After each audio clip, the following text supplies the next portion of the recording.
जैसे हम जब 15-16 के थे, हमारी आयु, तो एक परमहंस जी ओंकारानंद सरस्वती जी महाराज थे, नजफगढ़, कानपुर, बहुत ब्रह्मलीन महापुरुष, ब्रह्माकार वृत्ति। तो बहुत हंसे हमें देखकर साधु वेश में। पहले से घर जाया करते थे, तो उनका बच्चा बाबा जी बन गए, संत बन गए। कहा हाँ महाराज जी। खूब ठाका मार के हंसे, मतलब वो ब्रह्मानंद में रहते थे। बहुत अच्छा, बहुत अच्छा। पर बच्चा, मन को संभालना बड़ा कठिन है, उन्होंने बताया था। वेश परिवर्तन कर लेना तो सरल है, मन को संभालना बड़ा कठिन है।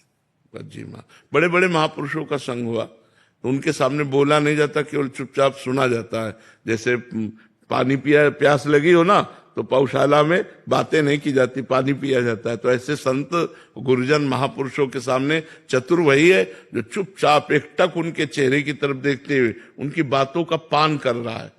तो उनका है, जैसे बंदर सांप को पकड़ लेता है और उसके फण को वृक्ष में रगड़ता है, फिर देखता है, अगर सूं हुई तो फिर रगड़ता है, फिर देखा तनिक भी श्वास चल रही, तो जब तक श्वास चलती तब तक वो रगड़ता रहता है।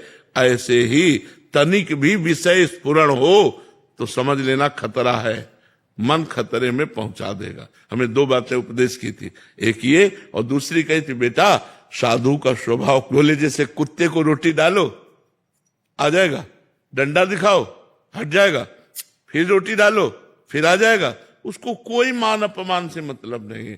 ऐसी स्थिति साधु की होनी चाहिए। बुलाया और डांट दिया, फिर चल दिया, फिर बुलाया बाबा आ जा, और फिर फिर डबका दिया। ऐसे कई बार बुलाए तो हर बार बुलाने पे पहुंच जाए तो इसका मतलब इसने अभिमान को जीत लिया है।